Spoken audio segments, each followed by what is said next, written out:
आतंकियों ने शहर की सबसे बड़ी सरकारी बिल्डिंग पर कब्जा कर लिया। पुलिस और सेना नाकाम हो रही थी। आखिरकार सरकार ने अपना सबसे खतरनाक ह्यूमनॉइड रोबोट X9 एक्टिवेट किया। कमांडर जॉन, X9 मिशन शुरू करो। रोबोट की आंखें नीली चमकीं और वह बिजली जैसी रफ्तार से आतंकियों के ठिकाने पर पहुंचा। आतंकी सरगना बेन, ये क्या है? इसे खत्म कर दो। आतंकियों ने गोलियां चलाई, लेकिन X9 पर कोई असर नहीं हुआ। उसने पल भर में 4 आतंकियों को हवा में उछाल दिया और बाकी को बिजली की तेजी से गिरा दिया। कैप्टन माइकल, ये तो किसी सुपर हीरो से कम नहीं। आखिर में X9 ने सरगना बेन को पकड़कर सेना के हवाले कर दिया। कमांडर जॉन, मिशन सफल। X9, मेरा उद्देश्य केवल रक्षा करना है। मैं हमेशा तैयार हूं। शहर बच गया और X9 हीरो बन गया। विलियम, एक युवा वैज्ञानिक, अपनी लैब में नई ऊर्जा मशीन पर काम कर रहा था। अचानक एक तेज स्पार्क हुआ और वह एक रहस्यमयी इलेक्ट्रॉनिक दुनिया में पहुंच गया। चारों ओर सर्किट बोर्ड जैसी जमीन थी और हवा में बाइनरी कोड तैर रहे थे। अचानक ओलिवेमॉन नाम के छोटे छोटे चमकते जीव दौड़ते हुए आए। वे घबराए हुए थे। डिजास्ट्रोन वायरस उनकी दुनिया को नष्ट कर रहा था। वह उनकी ऊर्जा चूस रहा था और अगर उसे नहीं रोका गया तो सब कुछ खत्म हो जाएगा। तभी डिजास्ट्रोन गरजता हुआ प्रकट हुआ, एक विशाल जलती लाल आंखों वाला भयानक वायरस। उसने ठहाका लगाया, अब यह दुनिया मेरी है। विलियम ने झटपट एंटीवायरस कोड बनाया और डिजिटल गन से फायर किया।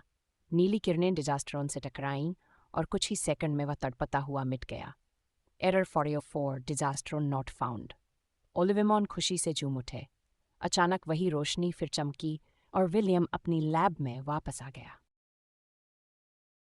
रवि को किताबें पढ़ने का बहुत शौक था। एक दिन वह पुरानी किताबों की दुकान में गया, जहां उसे एक रहस्यमयी किताब मिली। किताब के कवर पर लिखा था, शब्दों का जादू। उत्सुकता से उसने पहला पन्ना खोला और तभी अक्षर हवा में तैरने लगे। लाल अक्षरों से आग की लपटें उठीं, नीले से शीतल पानी बहने लगा और हरे से घने पेड़ उगाए। रवि ये सब देखकर रोमांचित था, लेकिन तभी काले अक्षर फैलने लगे और चारों ओर घना अंधकार छा गया। डरावनी फुसफुसाहटें गूंजने लगीं, ठंडी हवाएं चलने लगीं। रवि के हाथ पैर कांपने लगे, लेकिन तभी उसे याद आया, हर समस्या का हल शब्दों में छिपा होता है। उसने छत से सफ़ेद स्याही से प्रकाश लिखा। अचानक तेज रोशनी फैली और सारा अंधेरा छांट गया। चारों ओर फिर से रंग बिखर गए। रवि समझ गया कि शब्दों में अपार शक्ति होती है। सही शब्द अंधकार को मिटाकर रोशनी फैला सकते हैं। उस दिन से उसने ठान लिया कि वह हमेशा अच्छे और सकारात्मक शब्दों। अर्जुन एक घने जंगल में भटक रहा था। अचानक उसकी नज़र एक रहस्यमयी गुफा पर पड़ी। अंदर जाते ही उसे एक चमकती हुई प्राचीन तलवार दिखाई दी। जैसे ही उसने उसे उठाया, पूरी गुफा रोशनी से भर गई और एक गूंजती हुई आवाज़ सुनाई दी। तुम इस तलवार के योग्य हो, लेकिन पहले तुम्हें कालसुर को हराना होगा। जमीन कांपने लगी और घने धुएं से बना एक भयानक दैत्य, कालसूर, गरजता हुआ प्रकट हुआ। उसकी लाल जलती आंखें अर्जुन को घूर रही थीं। उसने ठहाका लगाया, तुम जैसे साधारण मनुष्य मुझे नहीं हरा सकते। लेकिन अर्जुन डरा नहीं। उसने तलवार को कसकर पकड़ा और जैसे ही उसने उसे हवा में घुमाया, एक सुनहरी रोशनी निकली।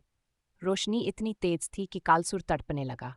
वह जोर से चीखा, उसकी काली छाया सिकुड़ने लगी और कुछ ही पलों में वह धुएं में बदलकर मिट गया। आवाज फिर गूंजी, अब तुम इस तलवार के सच्चे रक्षक हो। आगे बढ़ो, तुम्हारी असली यात्रा अब शुरू होती है। एक बार की बात है, एक जंगल में एक भयंकर शेर रहता था। वह रोज जंगल के जानवरों को मार कर खा जाता था। डरकर सभी जानवरों ने मिलकर उसे हर दिन एक जानवर भेजने का वादा किया। एक दिन खरगोश की बारी आई। वह बहुत चतुर था। उसने एक योजना बनाई। रास्ते में उसने एक कुएं के पास जाकर उसमें झांका और फिर धीरे धीरे शेर के पास पहुंचा। शेर ने गुस्से में पूछा, तू इतनी देर क्यों लगा रहा है?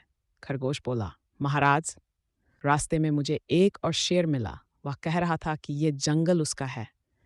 शेर ने गुस्से में कहा, मुझे दिखाओ वह कहाँ है। खरगोश उसे कुएं के पास ले गया और कुएं में झांकने को कहा। जैसे ही शेर ने कुएं में देखा, उसे अपनी परछाई दिखाई दी और वह उसे दूसरा शेर समझकर कुएं में कूद पड़ा। इस तरह चतुर खरगोश ने पूरे जंगल को शेर से बचा लिया।